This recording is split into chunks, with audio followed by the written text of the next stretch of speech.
बिस्मिल्लाहिर्रहमानिर्रहीम अस्सलामु अलैकुम वरहमतुल्लाहि वबरकातुहू। Welcome to online classes Iflahul boys secondary school. अजीज़ तलबा, आज की क्लास में हम आपको ये बताएंगे कि मास ऑफ अर्थ कैसे निकाला जाता है ना। अजीब बात, मास ऑफ अर्थ ये कोई सेब तो नहीं है कि उसको लिया तराजू में तोल लिया और उसका मास निकाल लिया हमने। लेकिन इसके बावजूद भी आज हम ये सीखेंगे, समझेंगे कि मास ऑफ अर्थ किस तरह से फाइंड आउट किया जाता है। इससे पहले वाली क्लास में हमने न्यूटन्स ग्रेविटेशनल लॉ पढ़ा था। न्यूटन ग्रेविटेशनल लॉ ये बताता है कि कायनात में, यूनिवर्स में कोई से भी दो ऑब्जेक्ट्स किसी भी फासले पर मौजूद हों, उन दोनों के दरमियान में एक फोर्स ऑफ अट्रैक्शन पाई जाती है और ये force of attraction gravitational force कहलाती है, जो कि दोनों मासेस के दरमियान में m1 और m2 के दरमियान में होती है। दोनों के प्रोडक्ट के डायरेक्टली प्रोपोर्शनल होती है और जो डिस्टेंस इन दोनों के दरमियान में मौजूद है सेंटर टू सेंटर, उनके स्क्वायर के इन्वर्सली प्रोपोर्शनल होती है। फिर उसके बाद हमने उसका एक फॉर्मूला डेवलप किया और फिर उसके बाद हमने एक कैपिटल G डिफाइन किया। कैपिटल G हमारे पास ग्रेविटेशनल कांस्टेंट कहलाता है और ये कैपिटल G या ग्रेविटेशनल कांस्टेंट जो है, ये पूरी की पूरी कायनात में, चाहे वो दो प्लैनेट्स के दरमियान में फोर्स ऑफ अट्रैक्शन की बात हो या दो छोटे छोटे ऑब्जेक्ट्स जो हमारे आसपास बिखरे हुए उनके दरमियान में हो, उन तमाम केसेस में कैपिटल G की वैल्यू कांस्टेंट होती है 6.67 into 10 to the power -11 newton meter square per kilogram square. अजीज तलबा, हमने यहाँ पर ये जो एक बड़ा राउंड एक बनाया है, सपोज कर लीजिए दिस इज अर्थ, ठीक है। ये हमारे पास एक अर्थ की फॉर्म है, क्या लिख देते हैं हम, ठीक है। इस अर्थ का मास हमने लिया है me, मास ऑफ अर्थ, और इसका जो रेडियस है वो लिया है re, रेडियस ऑफ अर्थ। इस पूरी अर्थ के सरफेस के ऊपर हमने एक छोटा सा मास रखा जिसका मास हमने लिया स्मॉल m। ये इतना छोटा सा मास है कि रिलेटिवली इसका मास कंपैरेटिवली इस अर्थ के मास से कुछ भी नहीं है, कोई हैसियत नहीं रखता। जैसे फॉर एग्जांपल K2 के पहाड़ के सामने अगर एक छोटा सा सेब रख दिया जाए तो कहाँ उसका मास, कहाँ इसका मास।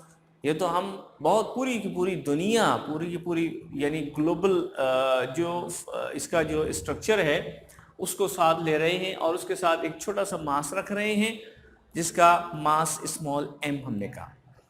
अकॉर्डिंग टू ग्रेविटेशनल लॉ, इन दोनों के दरमियान में भी, यानी इस अर्थ और इस मास के दरमियान, चूंकि ये दो ऑब्जेक्ट्स हो गए ना, इन दोनों के दरमियान में भी एक फोर्स ऑफ अट्रैक्शन यानी ग्रेविटेशनल फोर्स एग्जिस्ट करती है।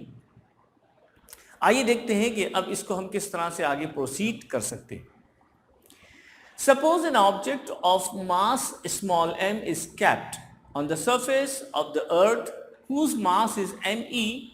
Suppose re is the radius of earth, ये मैं आपको पहले बता चुका। Then according to the statement of universal gravitational law, there exists a force of attraction, that is the gravitational force between mass m and the mass me। इन दोनों के दरमियान एक force of attraction पाई जाएगी, which is given by F equals to capital G me m upon re square। यहाँ तक हमने इस statement और दो ऑब्जेक्ट्स के दरमियान में जो फोर्स ऑफ अट्रैक्शन पाई जाती है, यहाँ तक हम काम कर चुके हैं। अच्छा, अब बात ये होती है कि एक ऑब्जेक्ट तो हो गया अर्थ और एक ऑब्जेक्ट हो गया हमारे पास ये छोटा जिसका मास हमने m लिया है। जब दो ऑब्जेक्ट्स इस तरह से आ जाएं कि उनमें से एक ऑब्जेक्ट अर्थ बन जाए, ग्रेविटेशनल लॉ हर दो ऑब्जेक्ट्स के दरमियान में है, तो अगर उनमें से एक ऑब्जेक्ट वो ऑब्जेक्ट हो जाए जो अर्थ है, दूसरा कोई भी ऑब्जेक्ट बन जाए जो दुनिया में पाई जाने वाली चीजों से मुताल्लिक है, तो उन दोनों के दरमियान में एक और चीज एग्जिस्ट कर जाती है, एक और चीज पैदा हो जाती है और वो है वेट ऑफ दिस ऑब्जेक्ट। मैं आपको समझाऊं इस बात को कि वेट की डेफिनेशन क्या होती है। What is weight? The force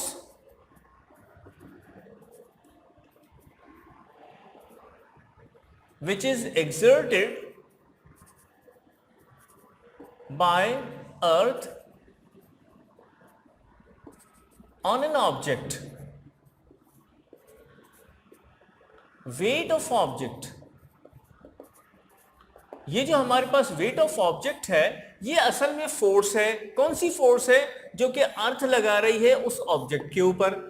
ठीक है, तो वो क्या कहलाएगा? वो उसका वेट कहलाएगा। अब हम जो बात यहां पर कर रहे हैं कि ये जो अर्थ है इसके ऊपर एक फोर्स लगाती है। डेफिनेटली ये भी एक फोर्स लगा रही है, लेकिन अर्थ जो है वो एक बहुत बड़ा ऑब्जेक्ट हुआ। तो ये जो अर्थ इसको फोर्स लगाती है तो ये अपने सेंटर की तरफ इसको अट्रैक्ट कर देती है, कर लेती है। इसकी फोर्स ज्यादा हुई ना, तो इसका मतलब ये हुआ कि ये इन दोनों के दरमियान में जो फोर्स ऑफ ग्रेविटेशन पाई जाती है या ग्रेविटेशनल फोर्स पाई जाती है, दरअसल वो इस वेट की डेफिनेशन को फॉलो करती है। कोई भी ऑब्जेक्ट, ये एक मार्कर है, अगर इस मार्कर का वेट फाइंड आउट करना चाहते हैं तो असल में हम यूं करेंगे कि जो अर्थ इसको जिस फोर्स के साथ अपनी तरफ अट्रैक्ट करती है वो इसका वेट कहलाता है। यही बात दूसरे अंदाज में हम करें कि एक अर्थ और इसके दरमियान में अकॉर्डिंग टू ग्रेविटेशनल लॉ एक फोर्स ऑफ अट्रैक्शन पाई जाती है, जिसे फोर्स ऑफ अट्रैक्शन या ग्रेविटेशनल फोर्स कहा जाता है। तो दोनों स्टेटमेंट सेम हो गई। चुनाचे यहां पे हम क्या करते हैं, according to the definition of weight, इस ग्रेविटेशनल फोर्स को हम वेट के बराबर ले सकते हैं। चुनाचे हम यहां पर लिखेंगे, we know that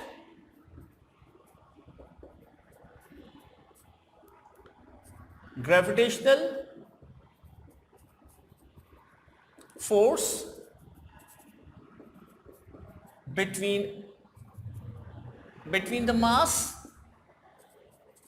m and, बल्कि ऑब्जेक्ट लिख देते हैं, between the object and the earth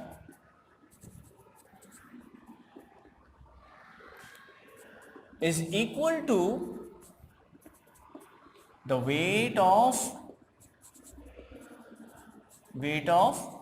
object। हमारे पास ये जो ऑब्जेक्ट है ना, ये वाला,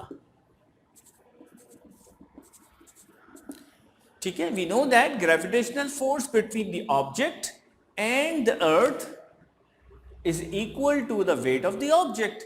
चुनाचे दिस एम्प्लाइज दैट ये जो फोर्स हमारे पास आ रही थी ये किसके बराबर हो जाएगी? W के बराबर हो जाएगी। W is the weight of the object, और W किसके बराबर होता है? ये mg के बराबर होता है। चुनाचे हम ये कह सकते हैं कि ये जो फोर्स ऑफ अट्रैक्शन या ग्रेविटेशनल फोर्स है ये इनडायरेक्टली किसके बराबर हो जाती है?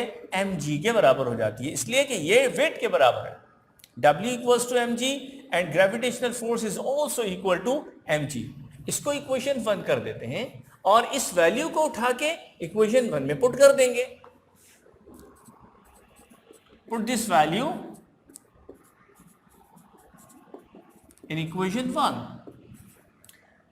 implies दैट क्या बना?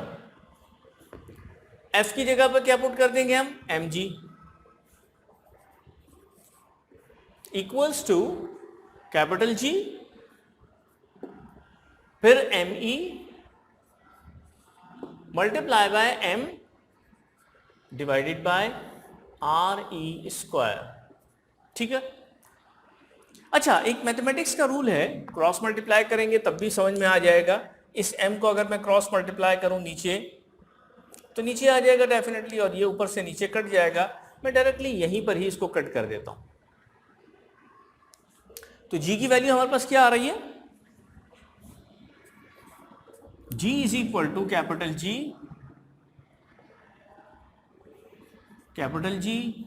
ME upon RE square. ये G की वैल्यू आ रही है। हम क्या मालूम करने जा रहे हैं? Mass of earth. इस इक्वेशन में मास ऑफ अर्थ ये रहा, चुनाचे इसको सेपरेट करने की जरूरत है। चलिए इसको सेपरेट करते हैं।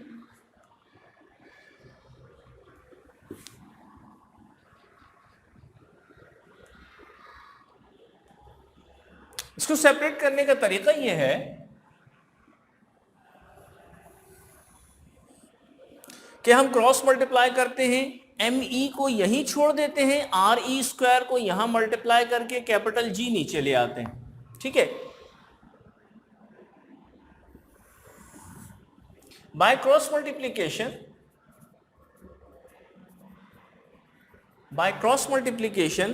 Are E square will be shifted in the left hand side, G multiply by R E square, और ये जो कैपिटल जी है ये नीचे आ जाएगा और यहां रह जाएगा सिर्फ एम ई। ठीक हो गया। अब उसके बाद क्या बना, एम ई की वैल्यू तो हमारे पास निकल आई, हम इसको यहां और इसको लेफ्ट को राइट और राइट को लेफ्ट कर देते हैं, क्योंकि हमारी एक आदत है कि हम अननोन वैल्यू को लेफ्ट पे रखते हैं। तो G R E square divided by capital G, this is the value of mass of earth. अब किसी भी तराजू में तोलने की जरूरत नहीं है, बल्कि हमारे पास यहाँ पे एक फॉर्मूला आ गया। अब इसमें हम क्या रखेंगे, जी की वैल्यू पुट कर देंगे। हमें मालूम है जी की वैल्यू 9.8 होती है, आर ई की वैल्यू रेडियस ऑफ अर्थ ये हमें मालूम है, एक एवरेज रेडियस हमारे पास है। याद रखिएगा कि अर्थ का जो रेडियस होता है वो कांस्टेंट नहीं होता, इसलिए कि अर्थ बिल्कुल ग्लोबल फॉर्म में राउंड शेप में नहीं है बल्कि इसके इक्वेटर पे इसकी जो रेडियस की वैल्यू होती है वो ज्यादा होती है, नॉर्थ और साउथ पोल पे इसकी रेडियस की वैल्यू कम होती है, लेकिन फिर भी हम रेडियस की एक एवरेज वैल्यू आपके सामने यहां पर इसमें पुट करेंगे। और कैपिटल जी तो वैसे भी 6.67 हमने आपको बताया था इंटू 10⁻⁻11, ये वैल्यू पूरे यूनिवर्स में कांस्टेंट होती है। चुनाचे हम इसकी वैल्यू यहां पे पुट कर रहे हैं। वी नो दैट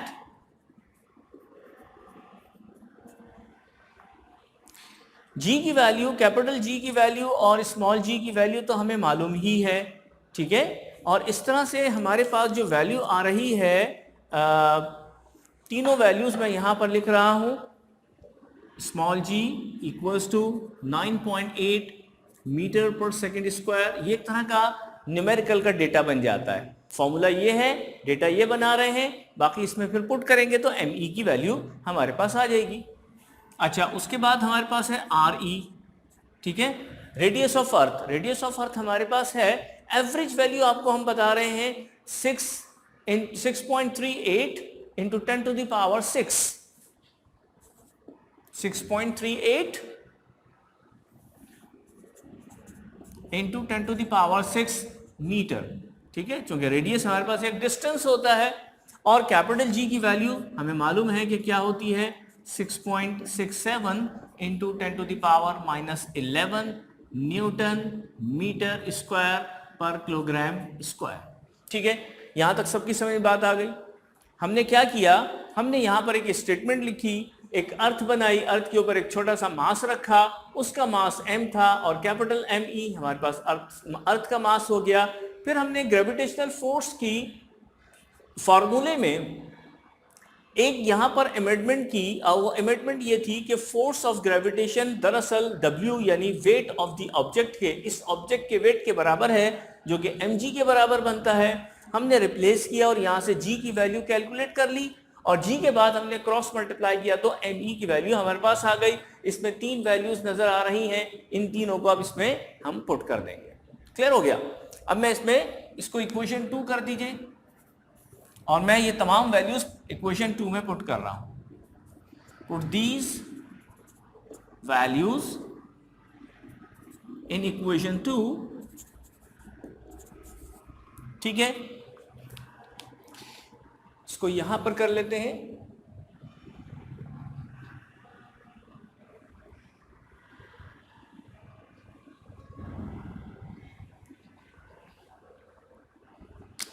इक्वेशन 2 में हमारे पास जब ये वैल्यूज पुट होंगी तो M E implies that M E equals to G 9.8 हो गया इनटू आर ई स्क्वायर यानी 6.38 10⁻6 और फिर इसका square whole divided by capital G 6.67 into 10⁻⁻11।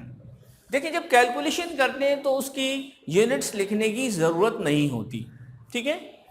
बहरहाल जब हम इसको कैलकुलेशन में लेकर आएंगे तो हमें कैलकुलेटिंग फैक्टर्स पहले अलग करने, एक ये है, एक ये है और एक ये है, और ये स्क्वायर के साथ है।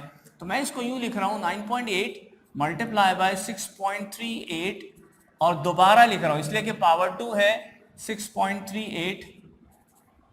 ये मैं इसलिए लिख देता हूँ कि बास कैलकुलेटर में स्क्वायर नहीं होता तो हम 2 टाइम्स इसको मल्टीप्लाई कर देते हैं, और नीचे आ गया 6.67, और फिर इसकी जो एक्सपोनेंट फॉर्म्स हैं उनको अलग कर दिया। आपको मालूम है पिछली क्लास में भी बताया था हमने कि 10⁻6 और होल पावर 2 इन दोनों को मल्टीप्लाई करेंगे तो ये 12 बनेगा, और ये जब नीचे से ऊपर चला जाएगा तो फिर क्या बनेगा 10⁻+11, -11 था ऊपर जाके +11 हो गया, ठीक है। यहाँ तक सबकी समझ में बात आ गई। अब इसकी जो कैलकुलेशन का एक आंसर हमारे पास आता है, ठीक है, वो हमारे पास आता है 5.98। इस पूरी कैलकुलेशन में हमारे पास आ रहा है 5.98 इंटू 10⁻, और ये कितना बन गया 12 + 11। 12 + 11 कितना हो गया हमारे पास 5.98 इंटू 10⁻23, ठीक है। ये हमारे पास वैल्यू आ रही है, ठीक है।